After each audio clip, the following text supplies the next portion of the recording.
Moving on, Makemytrip has suffered a setback in the ongoing battle with the Federation of Hotel and Restaurant Association.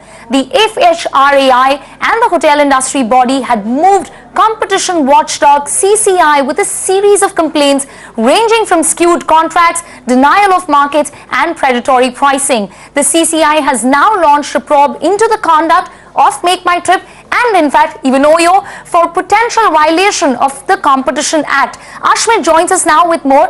Ashmit, take us over the details of this order and what are the charges that they're likely to be probed for?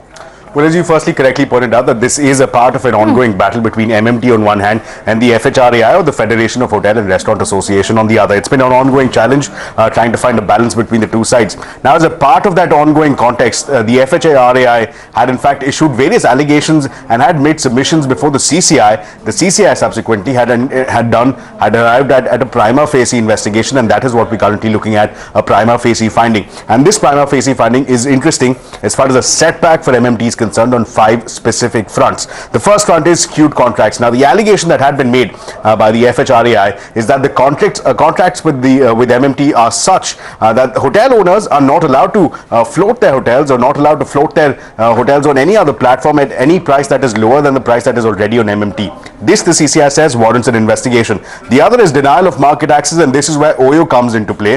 The charge allegation was that OYO and MMT have a tie-up, and hence OYO gets a preferential treatment at the expense of various other hotels. This again would be discriminatory practice, is what is a prima facie finding, and again the CCI says warrants an investigation. On the question of predatory pricing, the CCI holds that yes, they are familiar with the concept of deep discounting, but that's specific for introductory offers. MMT, they say, has been in operation since 2000 and hence no scope of such deep discounting, and hence that's a space where the DG will be conducting an investigation. The fourth aspect is misrepresentation of information. Various submissions were made that despite a notice for delisting to MMT, they continue to reflect certain hotels as a part of their platform, which hurts them inevitably, which hurts the hotel owners inevitably. That's another aspect where there will be an investigation. And finally, the levy of a hotel service fee, which has been alleged is done in a discriminatory manner, hence causing a disruption in the market, hence the scope for CCI probe. So CCI essentially has held for potential Competition Act violations, there will be an investigation conducted. It will be done in a time-bound manner. So one gets a sense that within 150 days is when we can get more clarity on the way forward as far as these charges against MMT and OYO are concerned. Back to you. Alright, that seems to be a big setback there for Makemytrip. Thank you, Ashmit, for those details. But on that note, it's time to take a break. But on the other side,